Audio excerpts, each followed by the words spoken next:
Que vous soyez en ligne ou présent dans la salle, merci d'être venu participer au lancement de cette étude sur un sujet qui, je le sais, nous est cher à toutes et à tous.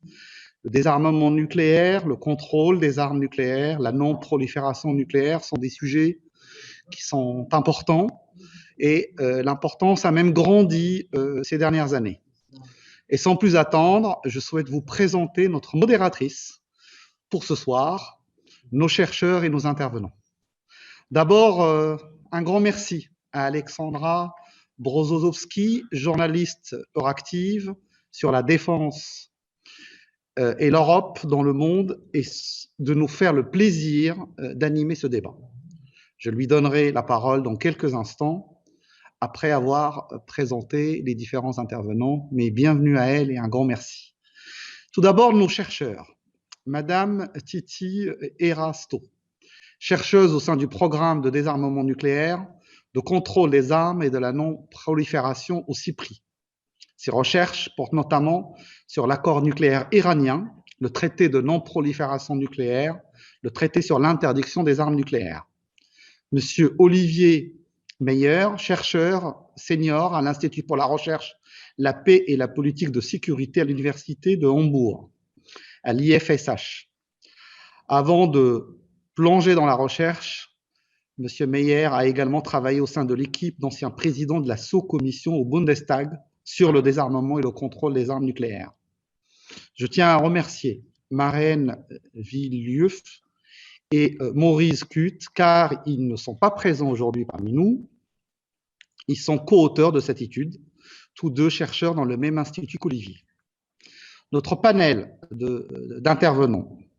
D'abord, Mme Angela Kane, que j'ai eu le plaisir à d'autres occasions de participer à des réunions avec elle, à présent associée Sam Nunn à l'initiative sur le risque nucléaire et surtout, et aussi haute représentante des Nations Unies pour les affaires du désarmement. Un grand merci, chère Angela, pour ta présence. Mme Beatrice Fihn, directrice exécutive de la campagne internationale pour l'abolition des armes nucléaires, ICANN, campagne qui a reçu le prix Nobel, comme vous le savez toutes et tous, en 2017 pour l'adoption du traité d'interdiction et qui continue à œuvrer ardemment pour le désarmement nucléaire. Je tiens à remercier mes collègues, Özlem Demirel, qui coordonne au titre du groupe Groupe sur la question des armes nucléaires. Et je tiens à excuser mon collègue Bernardo Bonifel, qui préside la délégation socialiste italienne au Parlement européen. Il avait prévu d'être parmi nous, mais malheureusement, un empêchement de dernière minute l'empêche de participer. Mais je sais le soutien qu'il a à cette question qui a autant d'importance pour lui que pour nous toutes et tous ici. Je donne donc, comme je m'y suis engagé, la parole à Alexandra pour modérer cet échange. Merci beaucoup, Mounir. From my side as well, good afternoon to all participants and panelists, and welcome back to a busy political season for this year. So earlier this year, in January, we have seen that the push for nuclear disarmament has gathered momentum globally after the TPNW came into force. And as we look back at the recent demise of key agreements like the INF Treaty and Open Skies, which have been covered extensively in the media as well, with a small positive signal, obviously, on the extension of the New START Treaty, but this does represent a challenge for the EU, and especially as the territory of the EU is most likely to be directly affected by the dismantlement of such treaties, while it has not been a party to them itself. So this is why I'm more than delighted to see research looking into what role the EU can play in reducing global risk and in playing part in advancing rule-based governments on the issue.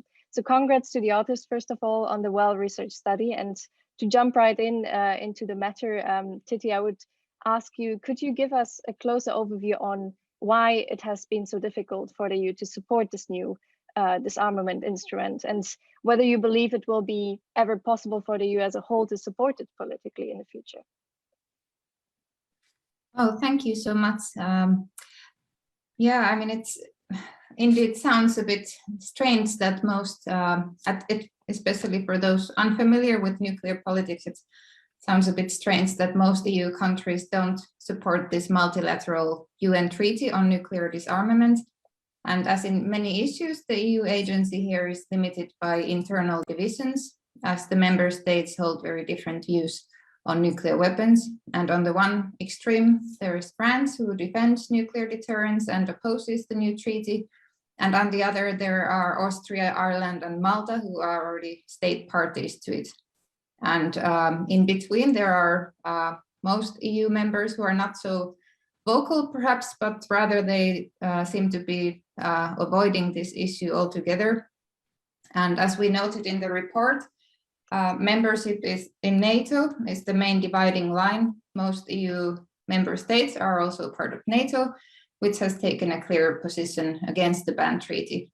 And the key problem from NATO perspective is that the ban treaty's stigmatization of nuclear weapons could undermine the credibility of nuclear deterrence, which ultimately relies on readiness to use nuclear weapons. So through its comprehensive prohibition on nuclear weapons, including the threat of use, the ban treaty has shed light on European ambivalence on nuclear disarmament. And it's important to note that these divisions are not created by the ban treaty, but until recently they were largely overshadowed by other issues, such as unity on nuclear non-proliferation. Oliver, same question goes to you. Do you share this view, and do you have a maybe more optimistic or pessimistic view on where this could be going? Yeah, thanks, and good afternoon. Let me maybe quickly say a thank you to Mounir Satouri and the office for asking us to dig into this. There were two more people on the team, as was mentioned, Moritz Kütt and Mme Fellow, who are not joining us.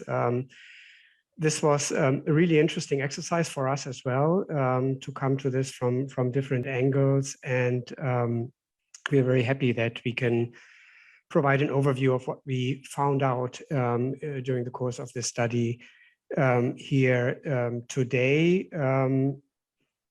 To answer your question, yes, I agree, of course, with Titi's description. Let me maybe give you, my take in two parts. First, briefly on the premises of the study, and then what we specifically recommend also for Europeans to do to engage constructively with the TPNW. That's our main recommendation, really, that Europeans should try to find a way to make use of this treaty, as the title of the study suggests. Of course, our starting point really was for this study that the current policy of not engaging with the ban treaty is counterproductive. We do recognize the difficulties, as Titi has said, of doing that there are divisions here, but that there are at least 4 reasons why this is not taking us forward.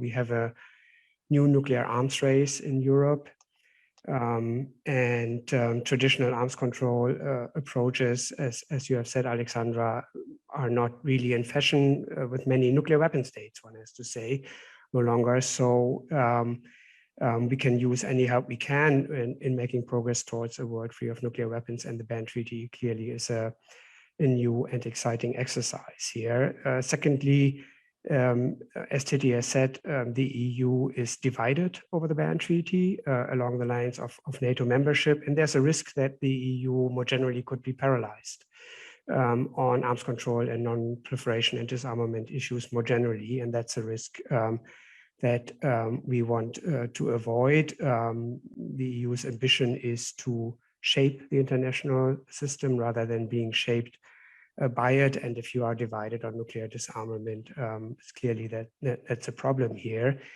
And thirdly, as Titi has said, the division of labor, if you like, between NATO and the EU is under discussion, and NATO is opposed to the ban treaty, and therefore I think it's the EU has to take great care that it remains active on these multilateral issues. And lastly, the ban treaty already is a key reference point on the agenda of multilateral arms control. So you cannot avoid this issue, and it's better to engage with it constructively and make use of it than to ignore it. For these and other reasons, again, we say that European Parliament and member states should engage with this new accord. They all have specific roles and responsibilities and tools at their disposal. We have three headlines, if you like, for engagement. One is to debate and inform. Europeans should be catalysts for debates on these issues. I think that's very important. The European Parliament particularly should be a forum for debates, such as the one we are having here. It could also commission more studies on specific issues, organize hearings. It could use interparliamentary diplomacy to have a debate with other legislators as well. And I have to give a shout out here also to our colleague Clara Portello at the University of Valencia, who has written two great studies on the EU's role in this issue area, and who has also commented on a draft. She has really discussed this issue in much more detail. And the EU should bring its member states into these debates. We, for example, think it would be useful if France were invited to explain how it wants to make sure that international humanitarian law is taking into account in its operational nuclear planning exercise. So that's the first heading, debate and inform. The second heading would be to engage with the ban treaty and to participate in discussions on the ban treaty. Clearly, the EU could develop a more sophisticated position on the ban treaty, outline what parts of the treaty it disagrees with, what it agrees with. One opportunity is the forthcoming NPT review conference in January, where there will be a council decision. And for example, it should be possible for the EU to recognize the TPNW as a good faith effort of many states to make progress towards a world free of nuclear weapons. I think that's something that would be very useful. Supporting nuclear risk reduction is something that you alluded to, Alexandra, also already, something that I think there's support both in the camps of the ban treaty critics as well as the proponents.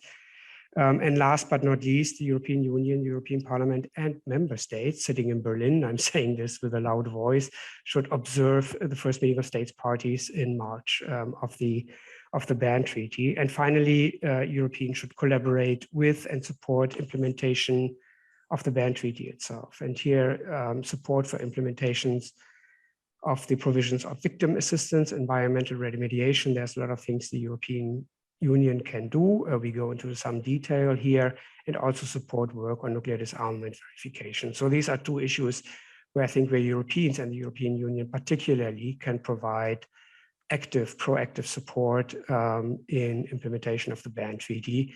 And yeah, that's to give you just a taste of some of the recommendations we have in the report. Thanks. So maybe a question to both of you to follow up on what you just said. You look closer also into the member states' position. So taking into account your position surrounding the ban treaty at the moment, do you see any possibility that, you know, what member states could become more flexible in the future when it comes to their position towards the treaty?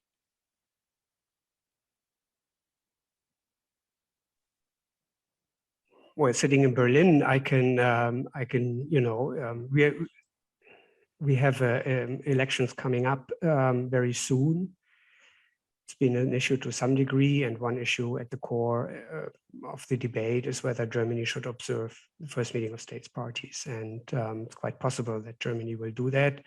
That will be breaking with a NATO position, which is totally opposed to any kind of engagement. So that would be, from my perspective, a meaningful step forward. It's short of joining the treaty. I think that's very, very difficult for countries like Germany, which are NATO members. But certainly, yes, I mean, there are changes possible. Titi, you want to follow up on this? Yeah, I mean, of course, we agree on many points because we co-wrote the report. So yeah, observing the meeting, but also, I mean, several countries have already conducted national reports on the treaty. So that was one of our recommendations also, that other countries could do that, and also taking into account the subsequent developments and the evolution of the discourse. I mean, okay, the one question that has been there is on the compatibility between the treaty with the NPT, and I mean that may continue to be a topic of discussion, but I think when the discussion evolves, then you get into more detailed issues such as how will the verification issues, for example, work in practice, and who will be the international authority, which is mentioned in the treaty, and details like that. How is the assistance defined? And I think those national reports would be helpful and engage, and that would also be in line with promoting discussion and debate in Europe on the treaty. When if there would be an inclusive approach, different voices contributing to these national discussions. But looking a bit more beyond EU borders, I mean, the elephant in the room is obviously the US. So a question that goes also to both of you: how should the EU position itself towards Washington on this matter? Because do you anticipate that there might be a split when the EU engages more on disarmament, or do you see that happening at all in the future?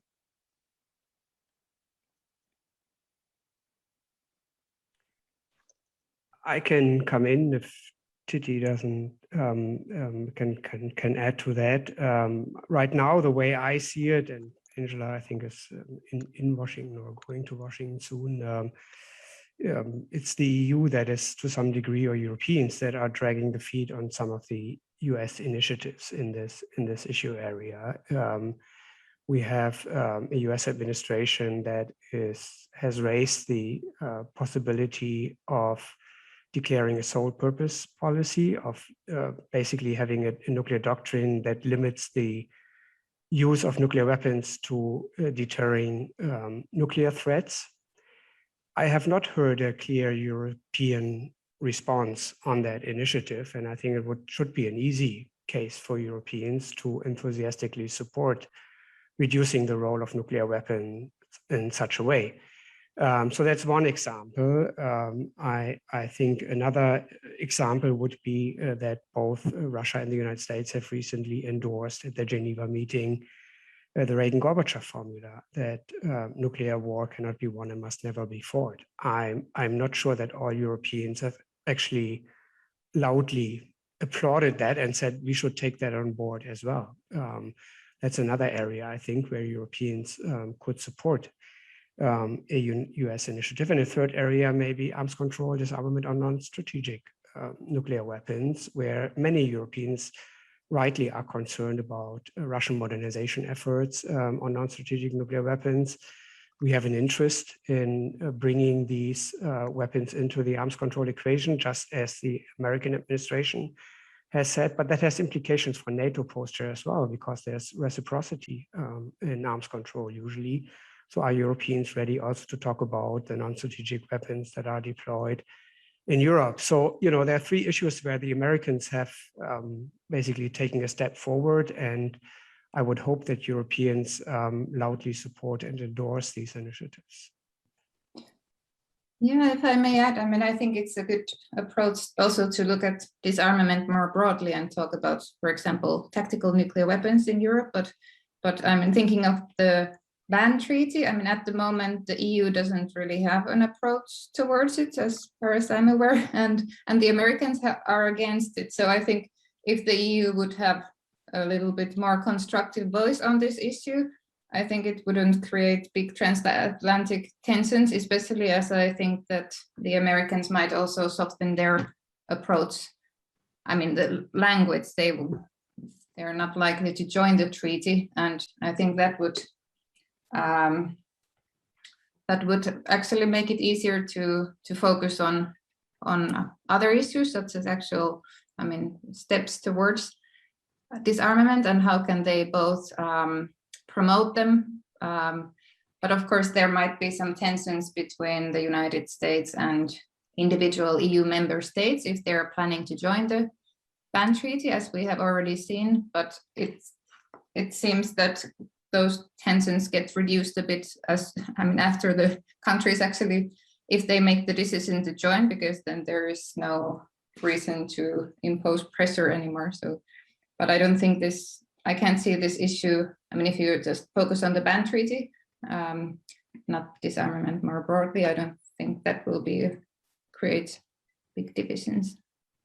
But at the same time, and this is something to follow up that Oliver previously as well mentioned, so at the same time, we also see the other trend, right? We heard French President Emmanuel Macron's offer to begin discussing the role of France's nuclear deterrence and what role it can play in European security. So how do you assess these kind of proposals vis-a-vis the movement that there is for more nuclear disarmament?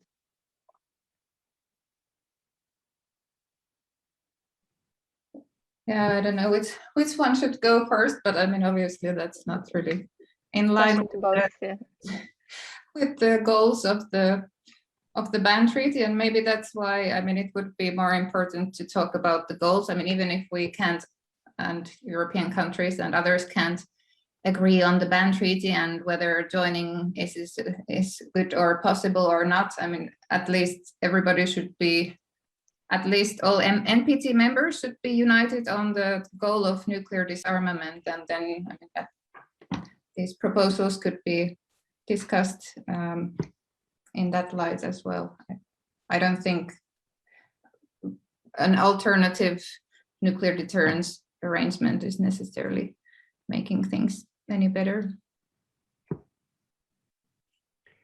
Yeah, I absolutely agree. I think that would be absolutely at odds with the goals and the spirit, not only of the ban treaty, but also at odds with the spirit of the NPT, the Nuclear Non-Proliferation Treaty, and Europeans, as all other states parties, have agreed to reduce the role of nuclear weapons in their security doctrines. And clearly what French President Macron has outlined in his speech is going in the other direction. So we should be clear-eyed about that. It's also quite interesting. I looked at this speech recently, and Macron actually spent about 10% of the speech in refuting the arguments of the ban treaty supporters in a kind of distorted way. And I think one of the arguments he made that this is an attempt to weaken the defense of democracies vis-a-vis autocracies, because democracies allegedly are more receptive to the arguments of ICANN and others who support the ban treaty. That's the kind of, I think, hostile language that the Europeans should be very careful to not support, because it distorts the motivations of ban treaty supporters. And that's why I think it would be important for the EU to recognize this treaty as a good faith effort to actually work towards nuclear disarmament, and not follow this line of argument that the French made in this speech, for example. Thanks. As a last question, because you already teased that, looking towards next year, what is your assessment of the role the ban treaty will be playing in the upcoming NPT review conference next year? And what expectations is there towards the process that will follow next year? I mean, it has been delayed for a while. What is the expectation? Yeah. Maybe Titi, you want to go ahead first? Sure. I personally think that shouldn't play a big role in the NPT conference. The NPT conference should focus on the NPT commitments. I mean, with the problem. I mean, that was one reason why the ban treaty was negotiated, that those commitments haven't been implemented. So I'm sure everybody would be happy also among the ban treaty supporters if that issue would go forward. But on the other hand, the way the ban treaty is discussed at the NPT also affects the atmosphere. And I think it's both the Europeans and Americans and other nuclear weapon possessors and countries that rely on nuclear deterrence, if they adopt a little bit, I mean, a more constructive approach to constructive language on the ban treaty, that would improve the atmosphere a little bit on the NPT review conference, even though the focus there will be hopefully on other issues.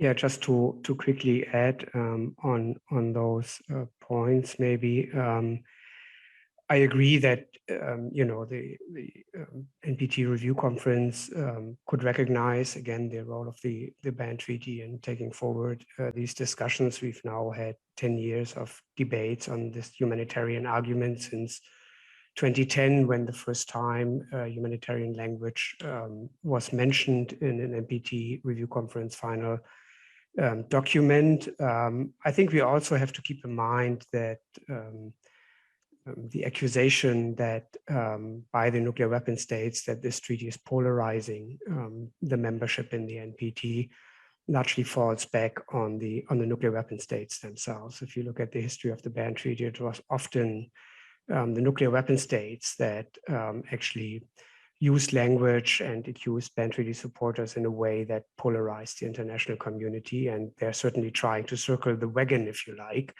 around their own supporters, and also through NATO try to prevent any discussion that could be more constructive towards the ban treaty. In the report, maybe as a final point, we have a recommendation that the intercessional processes, if you like, between these review conferences could be linked up better. We do have, well, not annual meetings, but several meetings of states parties under both treaties between these review conferences, and it would make sense if these different meetings are better coordinated. If, for example, the member states of the ban treaty, when they meet, report back to the so-called PrepComs, preparatory committee meetings under the NPT, to make sure that these are complementary rather than competing treaties. So that would be one way, I think, to have constructive engagement, not only at the level of the member states, but also at the treaty level, if you like, to make sure that these different meetings are tackling issues in a coordinated manner.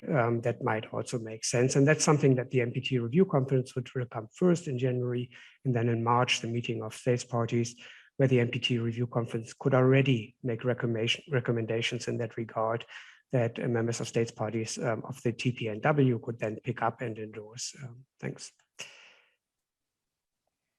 Thanks so much to both of you for outlining the recommendations and problems. And again, congratulations on the study itself.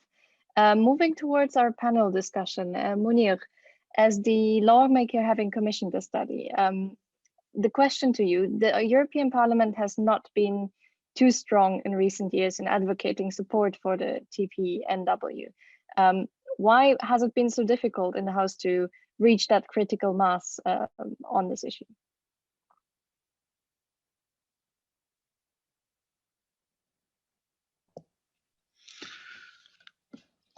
Oui, alors, la raison est un peu dans la question.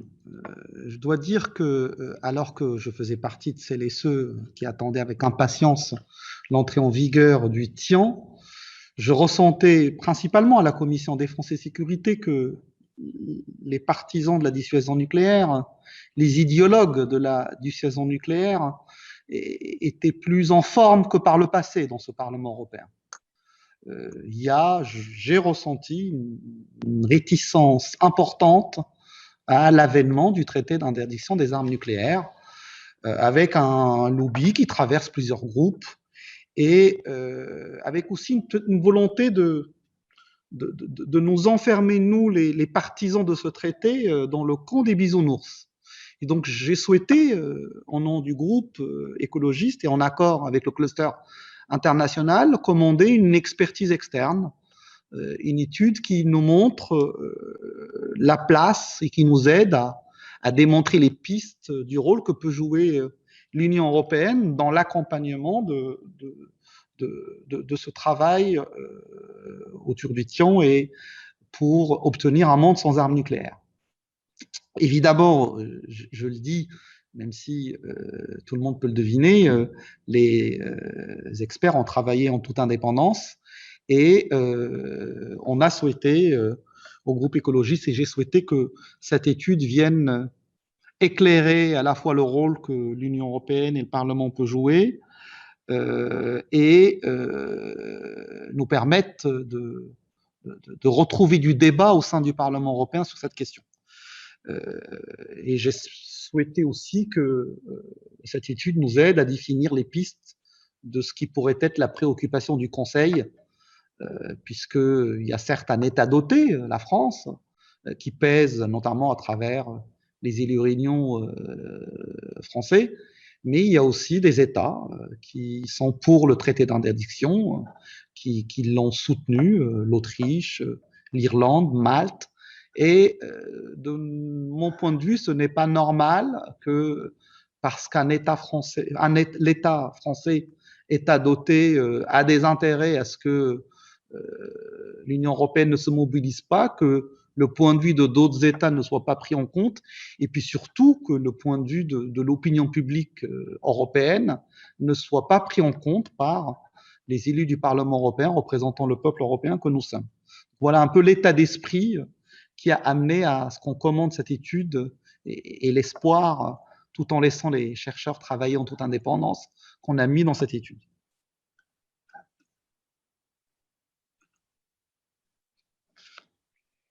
But in relation to the recommendations made by the study, do you think it will be possible for the EU to develop a nuanced position on the TPNV by next year?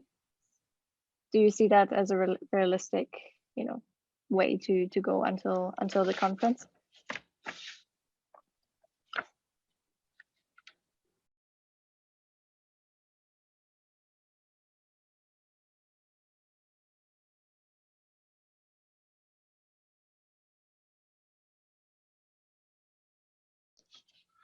Alors d'abord, je tiens à dire qu'à titre personnel, je partage entièrement les recommandations d'étudier les différents aspects du TIAN dans une série d'auditions. Je pense, moi, qu'il y a une compatibilité entre le TIAN, le traité de non-prolifération, et le TNP. Et ça peut être une piste, un début en tout cas, une piste pour commencer à sortir des idées préconçues chez certains autour du TIAN. Moi, je souhaite qu'on ait un vrai débat éclairé par des experts, et j'aimerais d'ailleurs entendre le point de vue des représentants des États membres, s'il y en avait ici, sur ce traité.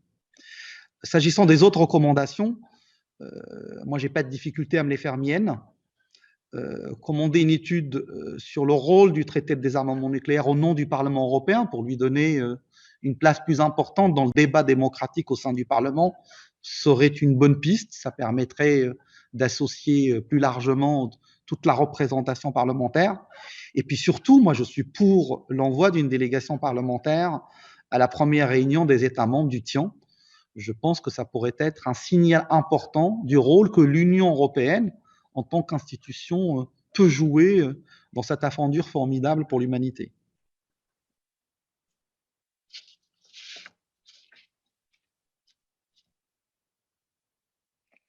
You've been also dealing a lot with the issue of contemporary consequences of nuclear testing in your work. Where do you think the EU can and should play a more active role on this issue?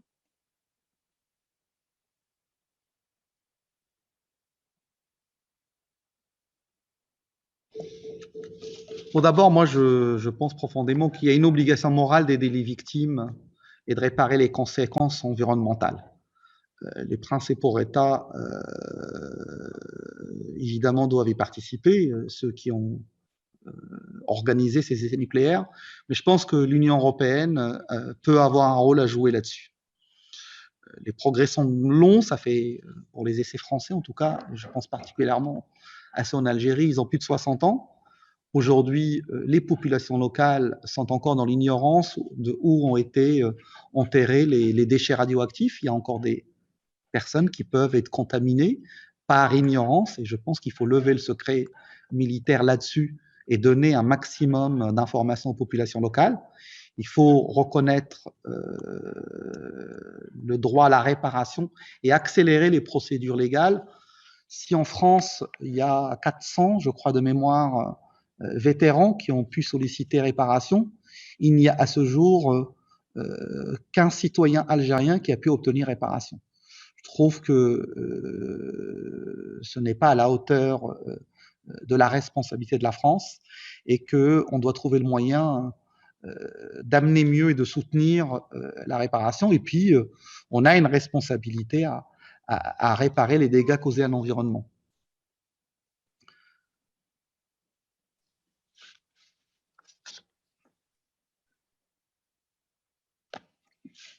Thanks so much, Mounir. Moving on to Angela, you have done extensive research on the issue and served as UN High Representative for Disarmament Affairs.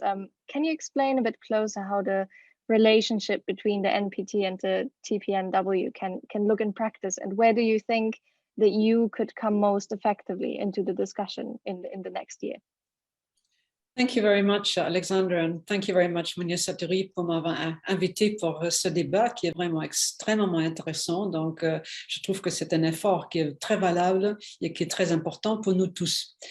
I was the High Representative for Disarmament Affairs at the UN at the 2015 NPT Review Conference. And I think the biggest disappointment at the time was that there was no final document, because it had been envisaged that the humanitarian effort, which had started, of course, in 2010 already after the previous NPT Review Conference, would actually move forward on this issue, because there was so much support, as had been shown in the 3 conferences that had been held on this issue. And there was a lot of head scratching as to what could be done. And I must say that I was very impressed by the energy and the vigor with which this effort was pushed forward to the General Assembly to get a vote for the holding of a negotiation conference, and then finally to have it adopted in 2017, that we had the TPNW.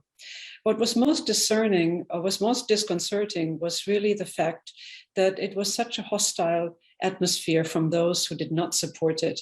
And that, of course, was primarily also the European states and the nuclear weapon states, which had very offending language about the supporters. And let's not forget, it was 2/3 of the entire membership of the United Nations that participated in this conference. And I find it particularly valuable that we now have a study that focuses on the European Union and what the European Union can do. And I commend the researchers, 2 of whom are here with us, Titi and Oliver, to have done the study in such detail, and also to tell us the recommendations that they feel would be very important to move forward on this matter. And as they very helpfully point out, is 75% of the opposition of the member states to the TPNW is in Europe. And that's a startling statistic if you think about it.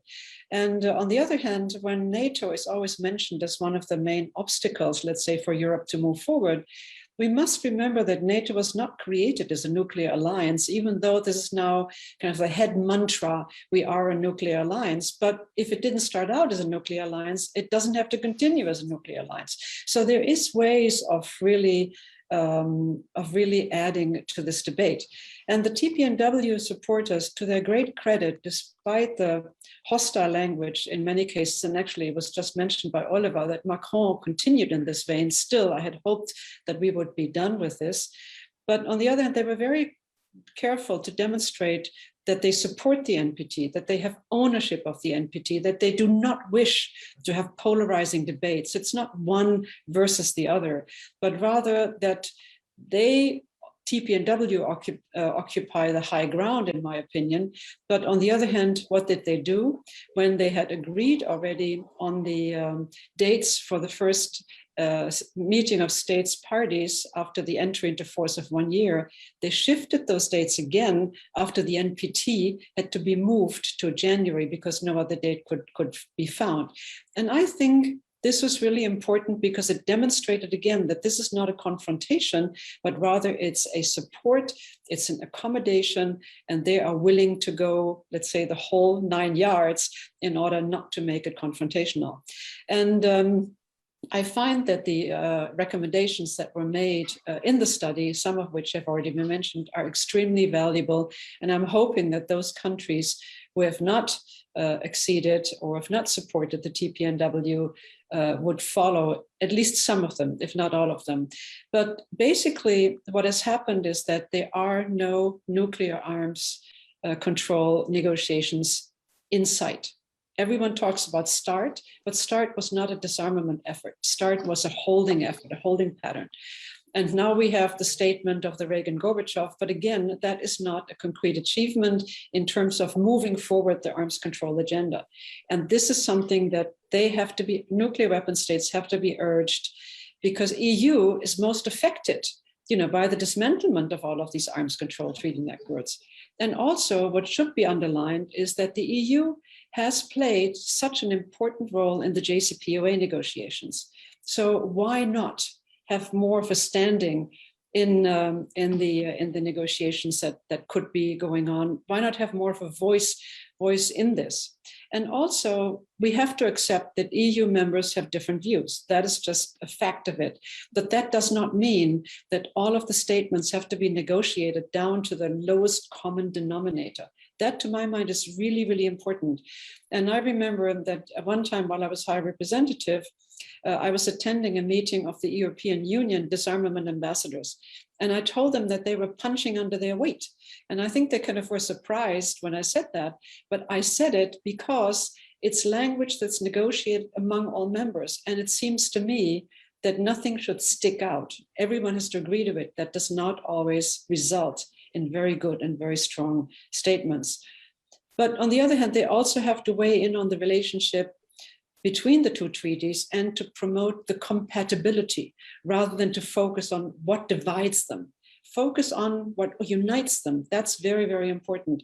And also there are bridge builders currently at work, and they could basically, have a debate that is free from hostility. And I'm thinking of the Swedish-German initiative, for example. And also what is really important, we have the first committee coming up in October. I wonder where the EU stands on that, because they have again shied away from making strong statements or even including the TPNW in their statements.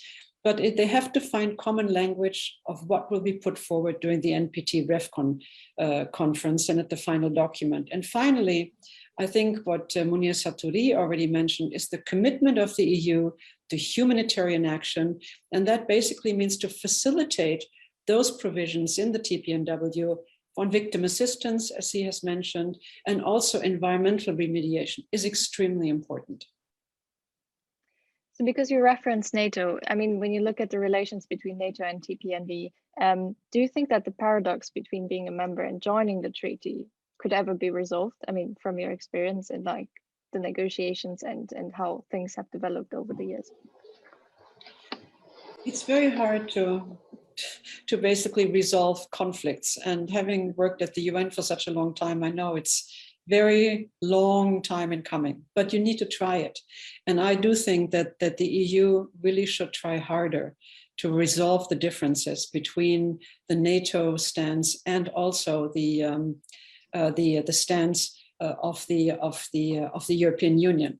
And I remember that there was actually, and it's quoted in the report, there was actually a comment on the global strategy that the EU adopted. I think it was 5 years ago in 2016. And basically what it says is that it commits to the norms, regimes, and institutions, but it also supports the full implementation and enforcement of multilateral disarmament, non-proliferation and arms control regimes. What worries me in this whole debate is when you look at, for example, Sweden and Norway, and Sweden, for example, did not join. They voted in favor of the TPNW during the negotiations, but didn't join it. And so therefore, what is extremely important is to sort of say, why did they not join it? Because they felt that because they are NATO have NATO neighbors, it would affect their security stance. Switzerland, a similar situation, but basically did not reference NATO. But on the other hand, they felt that this would preempt their bridge building and their neutrality, so to say. I find this a very interesting approach, but we need to accommodate the various interpretations and to basically to link to what can be done rather than what divides us. On maybe nuclear threat reduction as well, because we already referenced that in previous comments. It's also currently one of your focus areas. So critics say that 30 years after the Cold War ended, we still have too many nukes. But do you see, or do you think that those treaties can change the current mindset of policymakers? And if not, what could change the mindset? It's very hard to change the mindset of policymakers, and usually treaties don't do it unless they adhere to it. And of course, those who basically are supporters of nuclear threat perception and high nuclear threat perception are the ones who are in the TPNW, and not the ones who are, the nuclear power, so to say, who support the nuclear. And I think among EU member states, the highest threat perception is really the proliferation of weapons of mass destruction. And let us think about not only in the European area, but all of the nuclear powers are currently modernizing. They are modernizing their weapons, and not only modernizing nuclear weapons, but also other weapons. I think Oliver Meyer already referred to that. That is very much a concern. It's cyber threats, it's terrorism, it's but on the other hand, what you have to focus on as well is not only governments, but also the perception of the public in EU countries. And in many EU countries, this is very significant and favoring, actually foregoing nuclear deterrence to outright rejection for any role of nuclear weapons, particularly among youth. But then there are also differences in terms of what exactly constitute nuclear risks or nuclear threats. I mean, is it just the possession of the nuclear weapons? Is it the possible use? Is it, that one intends to use it? And what about the safety and security of nuclear weapons, which was actually what was brought out very much in the humanitarian initiative, where the near misses, so to say, were very much highlighted. And they actually were scary if you were in those conferences or you read the books later on that was in. And so what about the policies, and what about the doctrines? And what about the strategic nuclear risks? So this is a very important question that needs to be sorted out. And I don't think it is fully sorted out. And the TPNW really focuses on the risks that are arising from the simple possession of nuclear weapons and the practice of nuclear deterrence. What I find interesting is when you look at deterrence, I mean, this aspect really only came up after the Second World War, because before then, the idea was to win wars, but not to deter them. And then all of a sudden it shifted, and then it became deterrence. But really, there is very little understanding as to how does one deal with this issue of deterrence.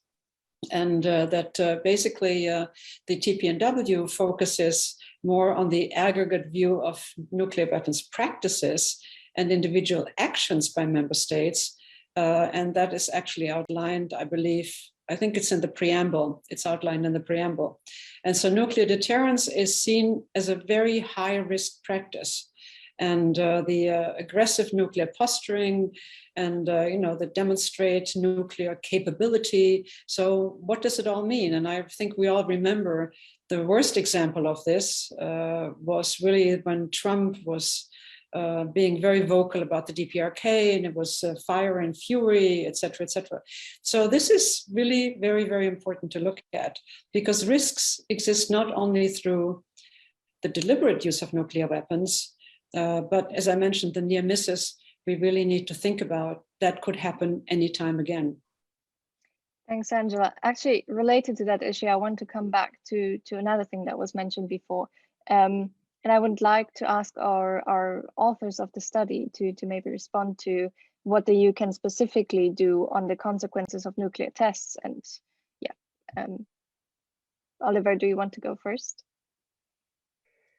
Yeah, we in this study point out that European nuclear weapon states, France, and if we can still count the UK in for these purposes, have a special responsibility to look at the consequences of nuclear testing, because they are the two only nuclear weapon states that have actually done their tests outside their current home territories abroad.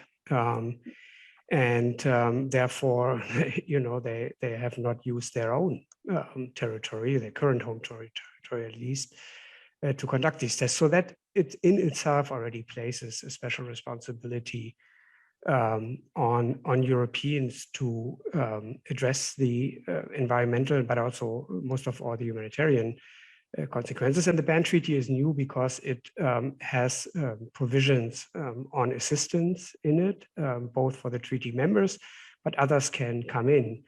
And frankly, I think this is an issue that should be beyond politics, if you like, because it is about the people who suffer from these nuclear tests. And Europeans have many means at their disposal to help the victims, to help to remediate the environment, and they could do so. And the TPNW, I think, provides a framework for Europeans to come in. That's new, and again, I think that should be one of the easy things to do for Europeans, to actually support this financially, institutionally. We have some specific proposals in the report on what Europeans could do in this regard, but that's the basic argument, I think.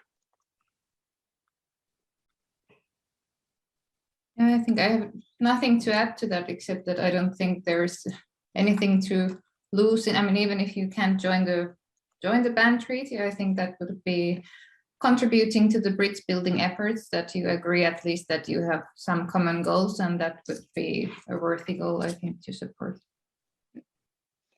So Mounir, because Oliver said that's one of the easy things to support, can you react to that? Can you comment on that? Do you see that this is really an easy thing to agree on at the moment in the Parliament and in the interinstitutional process?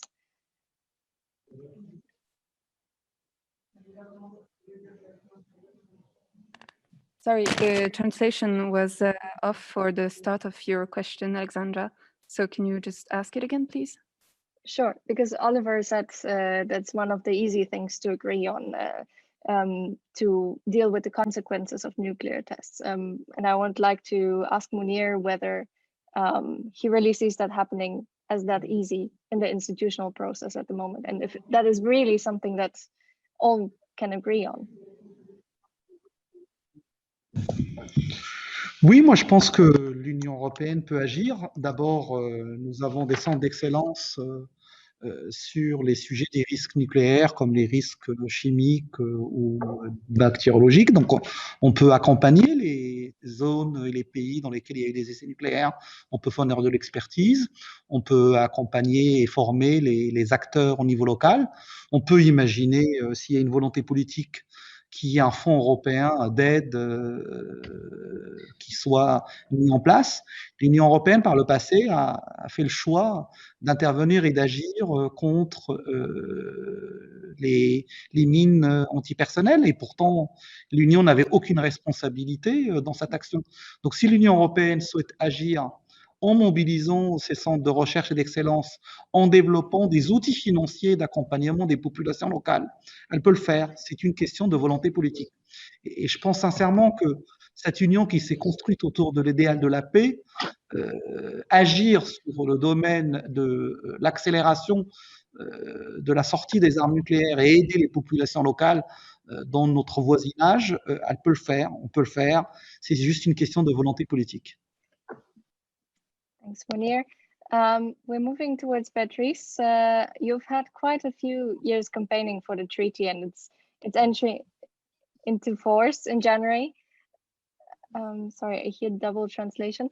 So yeah, although this has been quite a milestone this year, it was largely ignored by the big players. So how big is the frustration of the states which have joined the TPNW this year? Thank you, Alexandra, and thanks very much to Mounir and the Green Party and the Green Group to organize this. I think it's not so much of a question of frustration, but I think it's important to reflect that this treaty is really based on logic and rationality. Law shouldn't be hypocritical. It should be equal, it should be consistent, and really the same for everyone. And we have some really key international instrument that guides how we act in warfare, and the Geneva Conventions and the international humanitarian law is the foundation of that kind of reasoning that we all have agreed on. Weapons that cause indiscriminate harm to civilians, that specifically target civilians, should be illegal. And that's something that we have, in the international community agreed on. And that was the case with biological weapons, with chemical weapons, landmines, cluster munitions. So for me, this treaty was not so much about frustration as it was really a reflection on that nuclear weapons are not different than any other weapon. They don't get this big exception under international law. And I think that that's something that we can see, and particularly from many European countries, and this is not exclusive for, of course, nuclear weapons and other things, kind of a hypocritical sense that it's bad for some to do this, but when we do it, it's different. And so I think that this treaty is also an effort to really put an equal rule that applies for everyone and treats nuclear weapon as a weapon, the way we treated chemical weapons. And if you're against using landmines, you should be against using nuclear weapons. If you think that cluster bombs should be illegal because they impact civilians, then you think that nuclear weapons should be illegal. And at the same time, of course, there is a massive frustration with the commitments that the nuclear armed states have done. They keep saying that they are committed to the Nuclear Non-Proliferation Treaty, yet we don't see that in practice. They say that, yes, nuclear disarmament sometime, but they keep investing in modernization programs. They have this huge kind of financial investment in these weapons that's going to last for decades and decades and decades. So they're showing no sign to actually implement this. However, I think it's really important to remember that even if the nuclear weapon states would fully implement the NPT, we still need a ban. Like, the international law still needs to reflect that these weapons should be illegal to use and to have and to possess. So I think that's just for me, that's important to remember. So, but of course, I think also that the TPNW is meant to, not just put the legal measures in place and put this law in place, but also to have an impact. And that the norm of nuclear disarmament, the norm against use, the threat of use of nuclear weapons needs to be strengthened. And I think that we've seen in the last decade or so, like, really how we were taking some agreements for granted. We were taking some of these risk scenarios, we were thinking that things would solve itself. And what we're seeing now is that we really need to take action, and all governments need to be a part of this process, not just a few. Because you mentioned the small states, there has been a lot of criticism that it's just a range of small countries joining. I'm quoting here. So when you look at the TPNW, is it like any other UN treaty prohibiting a class of weapons, or how do you see making it a real practical difference over the years? Well, I think it really, all treaties, it depends on what you do with them. The treaty in itself is a piece of paper, and it depends on how the international community acts around the treaties, and that's how the norm gets established and how it gets strengthened. There's sometimes a kind of a comment that only small countries support this treaty, but that's not really true. If you look at the 10 biggest populations in the world, 5 of them are TPNW supporting countries.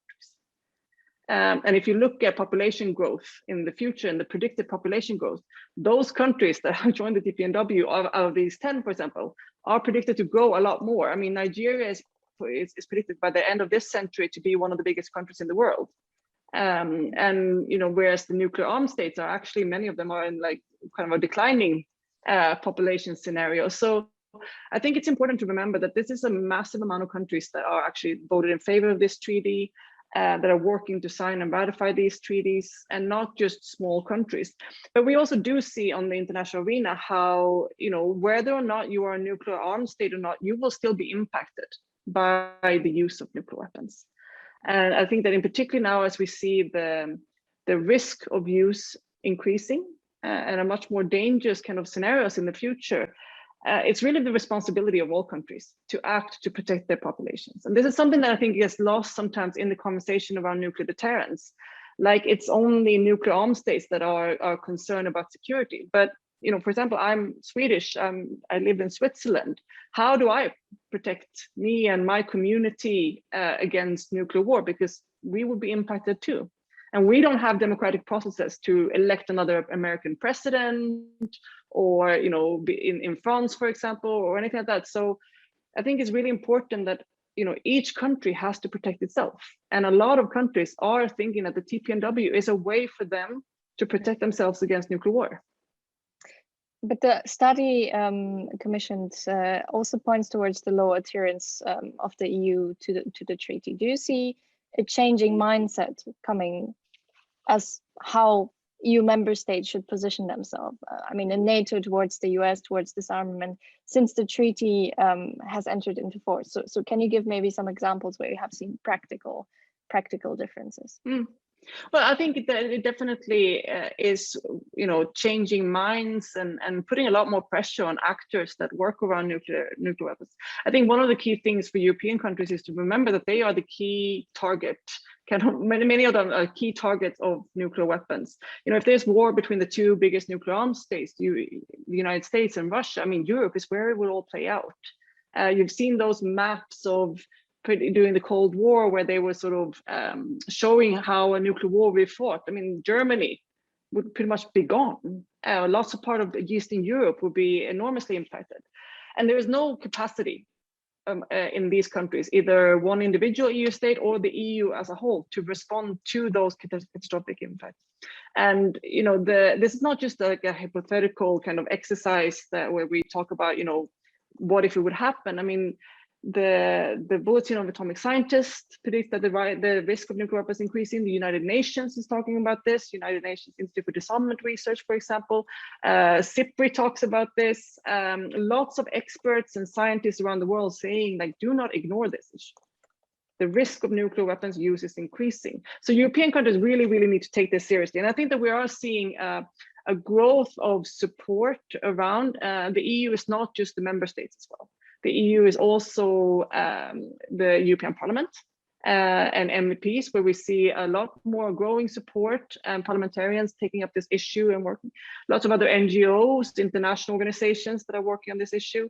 And of course, also the people of Europe. And in polls after polls, we see how the majority of people around in different European countries really want to join this treaty, and they want nuclear disarmament. They want their governments to act.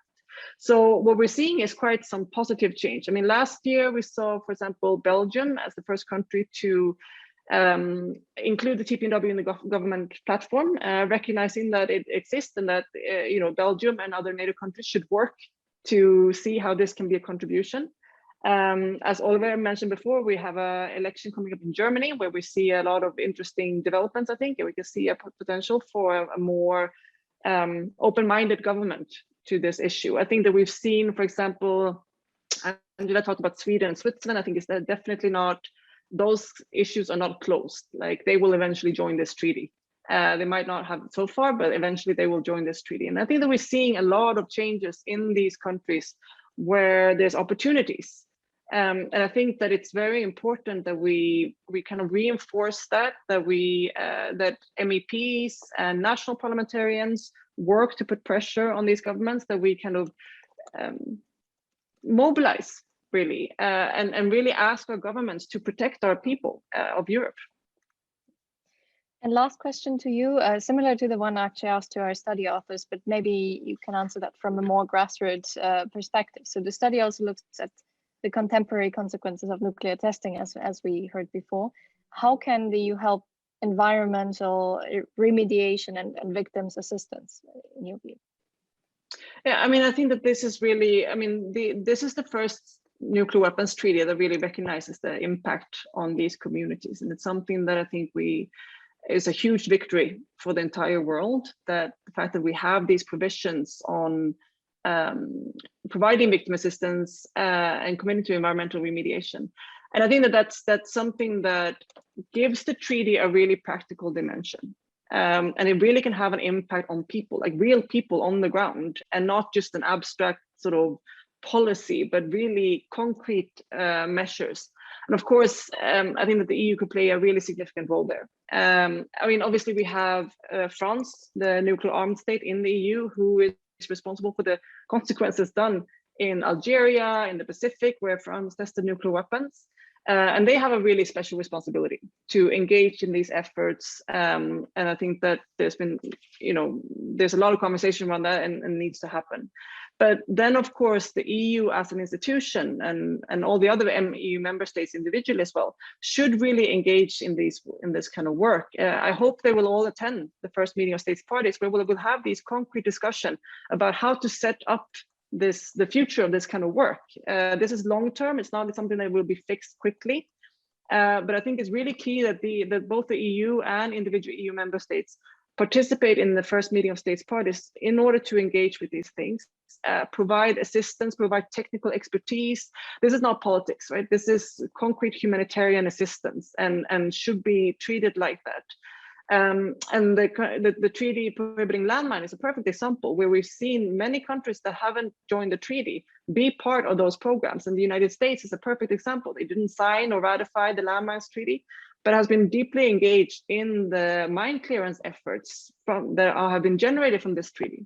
And to me, that's also how we can see this treaty really have a direct, concrete impact, but also bring in countries that might not yet be ready to sign the treaty now, but could be part of these humanitarian efforts in the treaty and really work to achieve change there.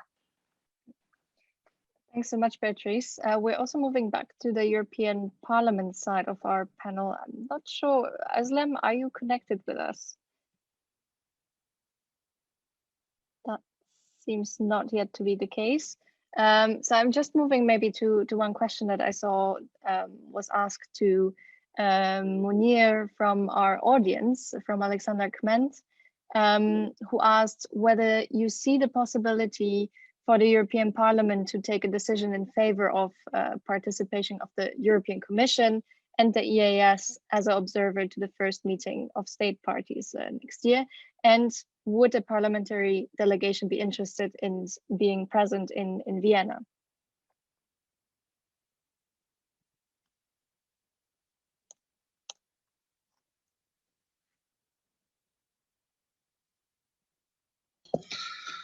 Ok, alors très sincèrement, vu le blocage qu'il y a au sein du Conseil, ça m'étonnerait que le SAE puisse prendre cette initiative de participer. Alors moi, je la souhaite. Si d'ici là, le débat, la discussion au sein du Conseil se débloquait et si le SAE acceptait d'avoir une représentation, j'en serais ravi. En ce qui concerne la délégation parlementaire, j'ai proposé à un certain nombre de collègues qu'on prenne l'initiative de constituer une délégation. Je suis heureux de savoir, et j'étais heureux, cher Özlem, d'apprendre que Özlem Demirel, au nom du groupe La Gauche, accepte de participer à cette délégation à mes côtés en tant que représentant du groupe Verts dans le cadre de cette délégation. Deux autres collègues nous ont d'ores et déjà rejoints. Brando Finelli qui nous rejoint en tant que membre et président de la délégation italienne au groupe socialiste. Il ne représente pas ce groupe à ce stade, mais il fait le choix d'être avec nous. Et je suis aussi ravi d'avoir appris que Lukas Mandel, qui est un député autrichien, membre du groupe PPE, accepte de faire partie de cette délégation. Évidemment, d'ici là, nous allons tout faire pour qu'il y ait d'autres députés qui se joignent à nous et il y aura une délégation de députés européens présents à cet événement et je pense que c'est important qu'on soit le plus grand nombre à y participer.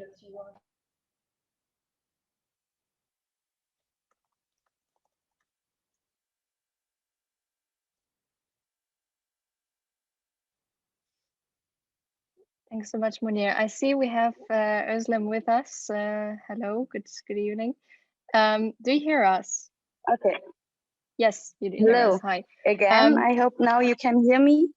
Yes, everything is great. Okay. So I have to apologize Please that I couldn't join the whole meeting. Shall I go on? Yes, please. My first question to you would be whether when reading the report and seeing the recommendations by our researchers, what would your reaction be and how do you view the recommendations spelled out by them? Do you find them realistic to achieve?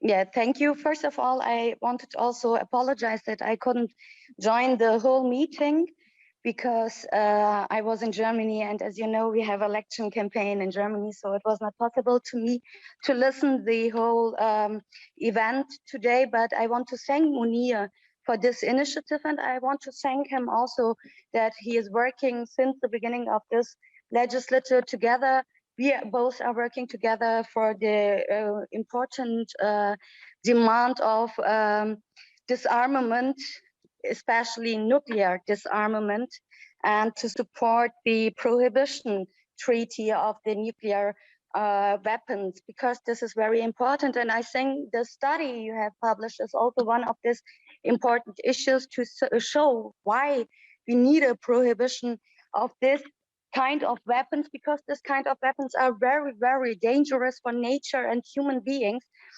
And this is what we have to underline. And we have to underline that we have nearly 50 countries by now, or over 50 countries, sorry, by now, who have signed this prohibition and who are part of this prohibition and who want to make clear that their country is no longer willing to have this nuclear armament here. And this is very important. So one of these important demands, maybe we can say also, of the study was to have a delegation to the UN meeting when they will talk about this in Austria in the next year. And I think this is also very important. And I want to thank again Mounir, but also the other colleagues from the other groups who also signed this declaration that we want to join to make an important signal also from the European side. The European member states maybe are not all now ready to join this prohibition treaty, but a lot of people and a lot of members of the European Parliament are demanding for this, and maybe this is the most of the important also signals we want to give in the next year, together with Mounir from the Greens and with my colleague from Italy from the Social Democrats group, me from the left, and also from EPP colleagues who are demanding this important issue for the European Union. Özlem, let me ask you one last question, because I understand it was a rush to come to the panel. It's a more German question, so it's related to the German election campaign at the moment. Would you say you have seen a shift in your country's debate on the TPNW and on disarmament in general, especially when you think of the fact that nuclear sharing arrangements between Germany and US are quite strong at the moment? Yes, it's an important demand. Also, a lot of people in Germany are really underlining and who are agreeing with this demand that we don't need any nuclear weapon, also not sharing the systems in Germany. But this is not the politics of the German state by now. And the German state is always also saying that Germany is not able to go out of the system of sharing of nuclear weapons, for example, or for a prohibition of nuclear armament systems, because Germany is not able to do it by its own.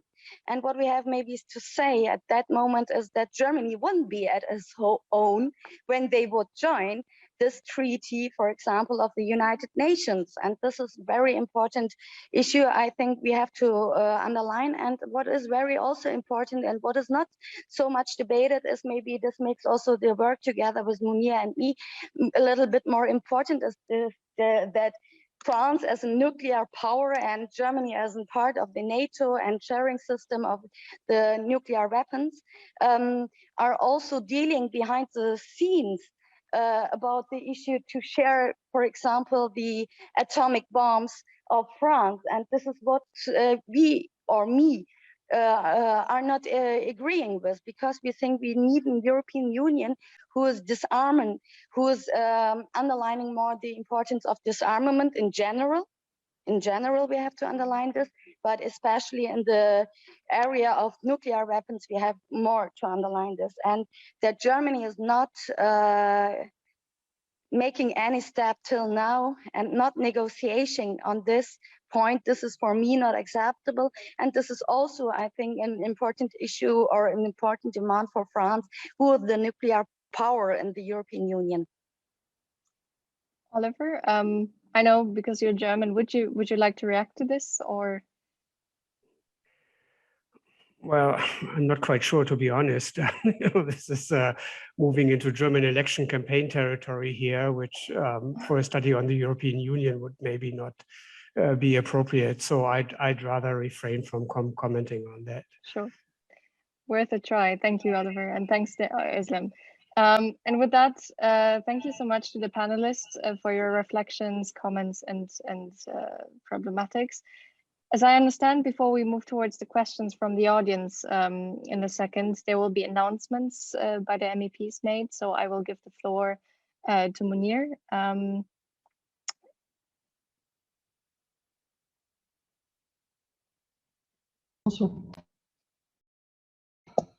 Oui, Özlem, d'abord, je te remercie. Et tu as raison sur la question de la dissuasion nucléaire. Je pense que, contrairement à ce que laisse prétendre auprès de l'opinion publique française le président Macron, la France est isolée sur cette question. Et puis la filière du nucléaire est en faillite. Et je vois qu'à travers différents dispositifs, le gouvernement français recherche des financements pour soutenir cette filière. Et donc, merci de rappeler que la dynamique européenne est au service du désarmement nucléaire et pas l'inverse.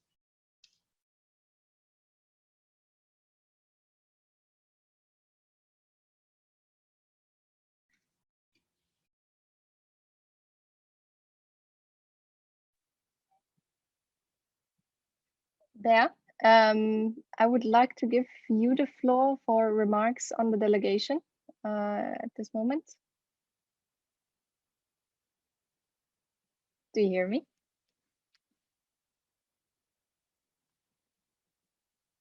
Beatrice, are you with us? Yes. Sorry. Hi. Sorry. I would like to give you the floor to remarks on the delegation at the moment and the announcement. Is that? I don't think that's me to do that. Sorry. That's what the organizers just told, but okay. We can also just move towards the next announcement. I'm sorry, I think there was some confusion from the organizers' side. Mounir, you had an announcement. Okay.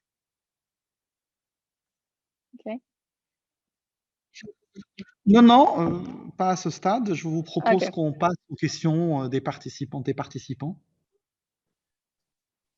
Sure. Indeed. As far as I see, there has been one question posted in the chat so far. That is also a follow-up to you, Mounir. I'm not sure whether it's possible to give Alexander Kment the floor at the moment, or is that possible to ask a question in person?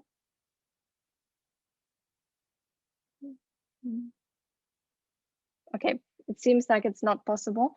So I will just read out the question. So Alexander asked, what actions could the European Parliament take to foster the discussion about the humanitarian consequences of nuclear weapons? We covered that partly, but he wants to hear concrete terms about the risk of accidents and conflict escalation, and as well, for example, whether there's the attempt to commission and debate the study, what the level of preparedness in member states is to such scenarios.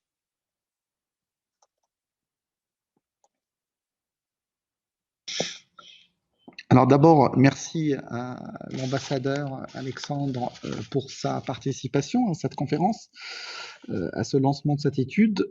Oui, le risque nucléaire est certain.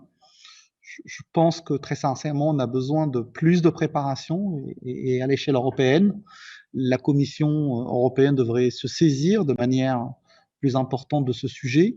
Je pense qu'il faut qu'on associe différentes institutions. Je pense que la commission envie du Parlement européen, qui traite à la fois et de la question environnementale et de la question de la santé, devrait être consultée. Je trouve que face à ce risque important nucléaire, nous ne sommes pas assez préparés et nous ne sommes pas suffisamment vigilants. Donc, il faut renforcer notre capacité à nous préparer à ce risque.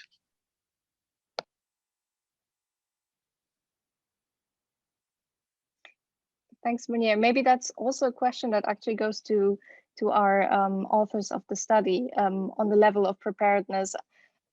I know that you have looked into that, maybe not in this study, but can you actually maybe say also a bit on possible preparedness studies in the future by member states, or what should be exactly looked at when it comes to that?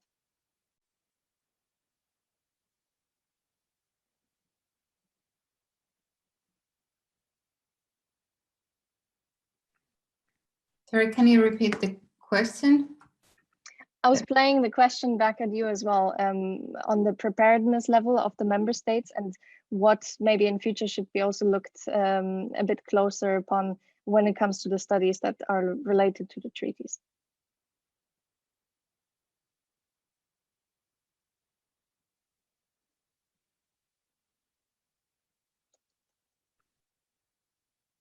Yeah, I mean, I don't know if Oliver has something. I mean, I think I commented on that issue earlier, if I understood the question correctly. That yeah, I think I mean, you should more and more focus on the actual problem issue. I mean, there's a lot of politics around this issue, but there are also issues that actually need clarification. So I think the discussion should proceed to tackling those questions that I assume will also be discussed in the first meeting of state parties. I don't know if Oliver wants to add something. Yeah. No, that's fine. I agree with what Titi said. Thanks.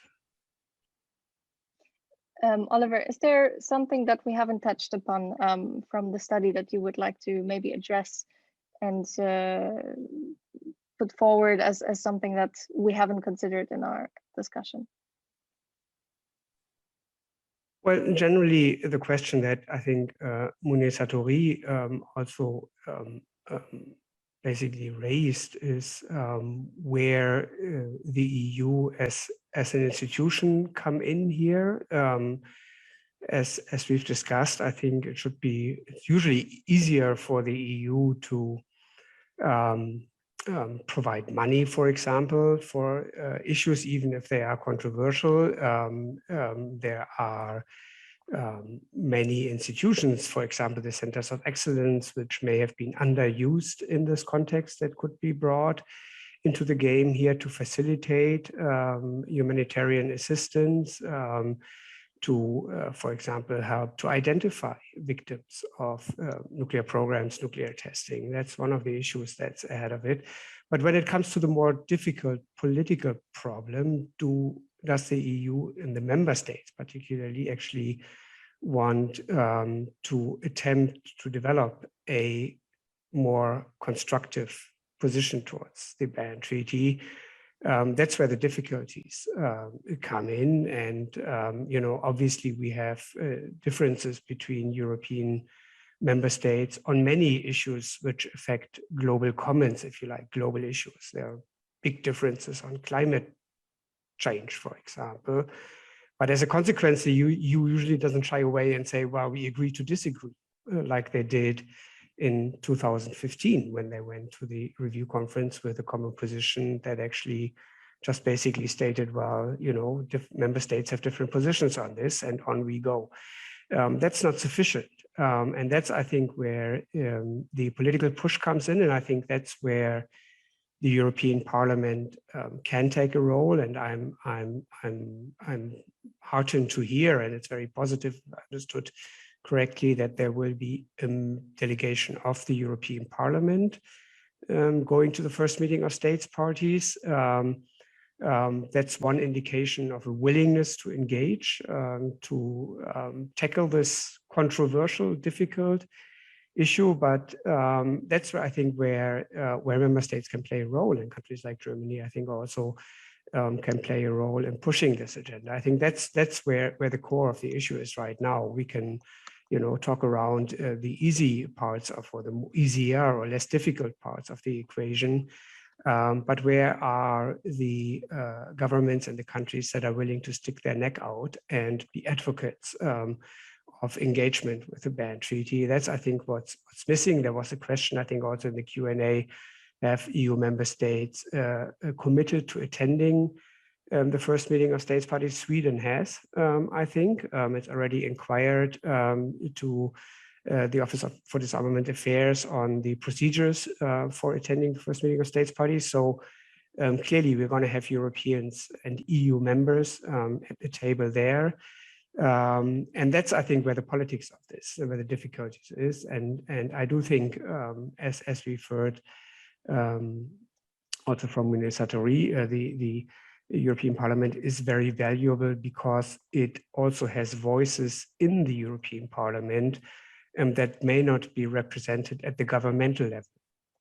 And so I think that's where we in the study also we put an emphasis, not only because the study was commissioned by a member of the European Parliament, but also I think where more can be done to take this discussion forward. And let me leave it there maybe.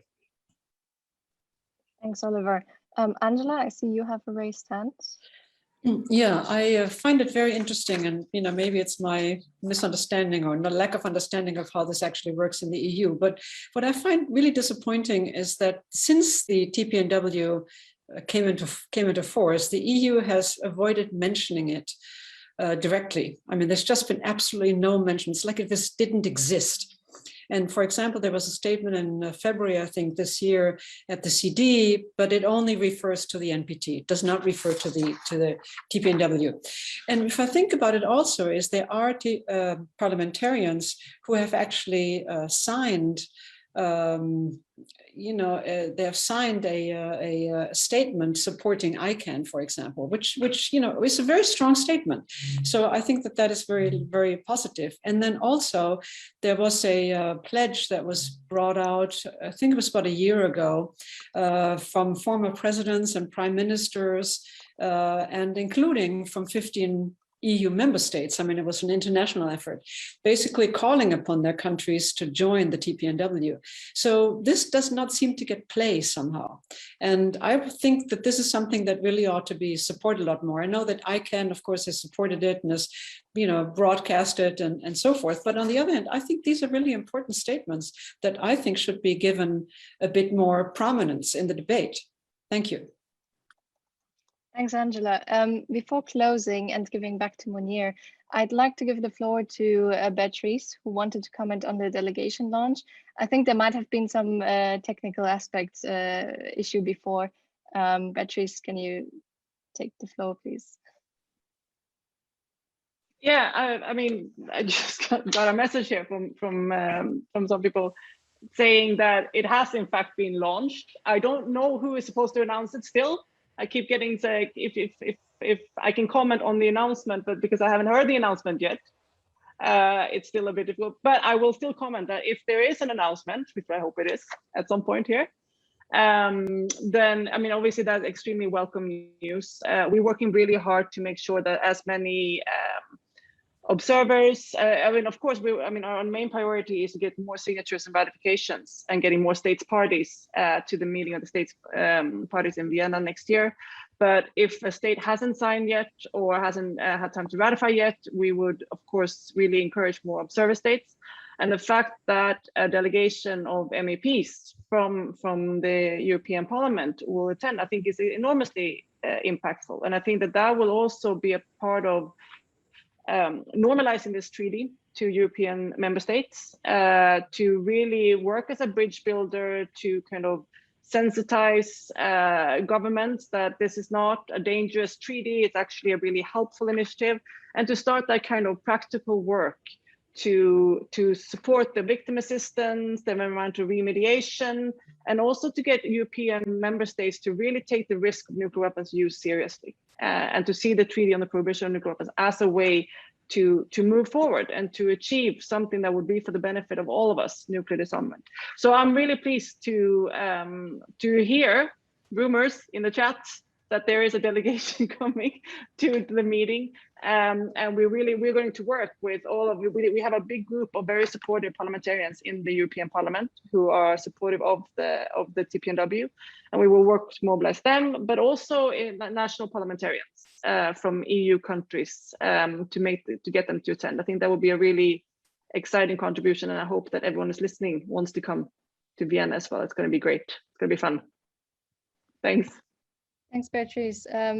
Thanks so much to the panelists and to the audience for the input. I don't seem to see any questions in the chat anymore.